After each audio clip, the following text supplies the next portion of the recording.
Bapak, Ibu, saudara-saudari, umat sekalian yang terkasih, kisah Injil yang barusan kita dengar tadi adalah sebuah perjalanan Paskah menuju ke Emmaus. Kleopas dan seorang murid lain pada hari Minggu pagi meninggalkan kota dan menuju ke Emmaus.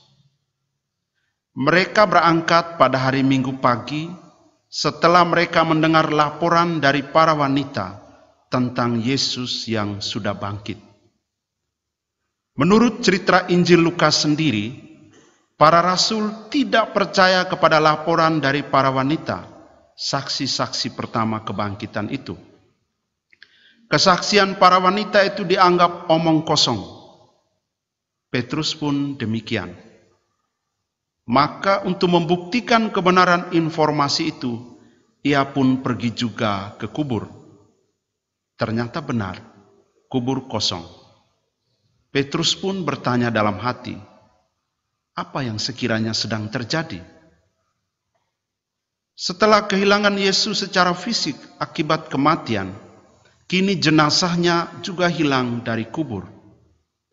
Dalam kesedihan, kegalauan, dan ketidakpastian ini, para rasul semakin kehilangan harapan pada pribadi Yesus, Guru dan Mesias itu. Maka tidak heran Kleopas dan seorang murid lain pulang kampung, kembali ke habitat semula. Sebab habitat baru yang dibangun selama kurang lebih 3 tahun bersama Yesus justru berakhir dengan kesia-siaan.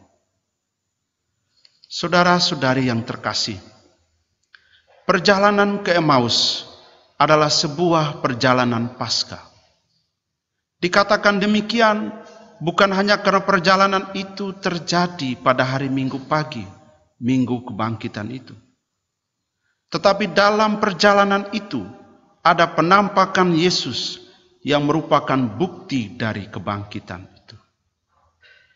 Yesus yang menampakkan diri itu adalah Yesus yang bangkit, dan Dia sendiri menjelaskan makna hidupnya, bahwa Mesias harus menderita untuk masuk ke dalam kemuliaan bersama Allah Bapa.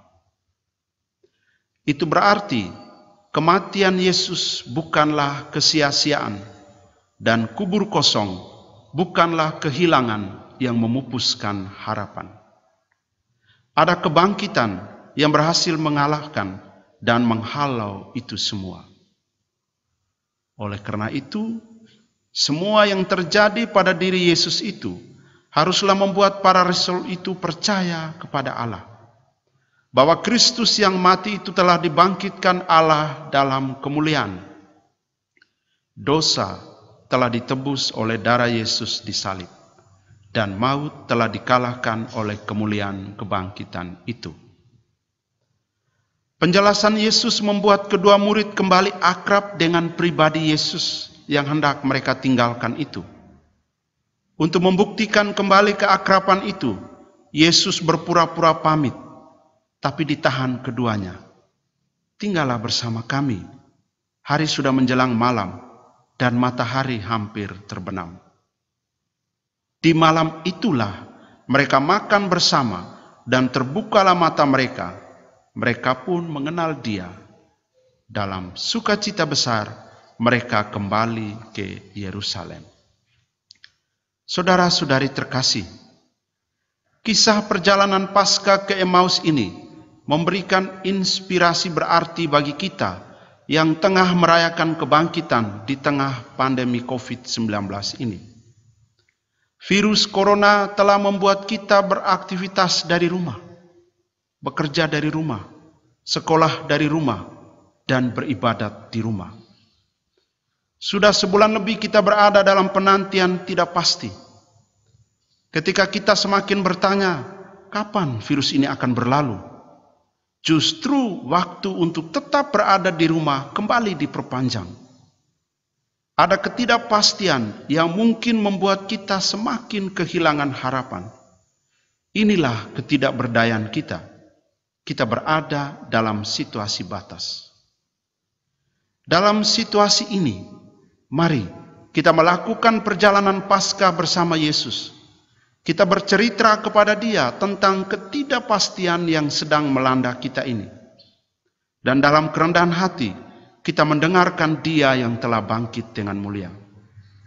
Kita terus menaruh harapan kepada Dia dengan berkata, Tuhan, tinggallah bersama kami. Hari menjelang malam, matahari hampir terbenam.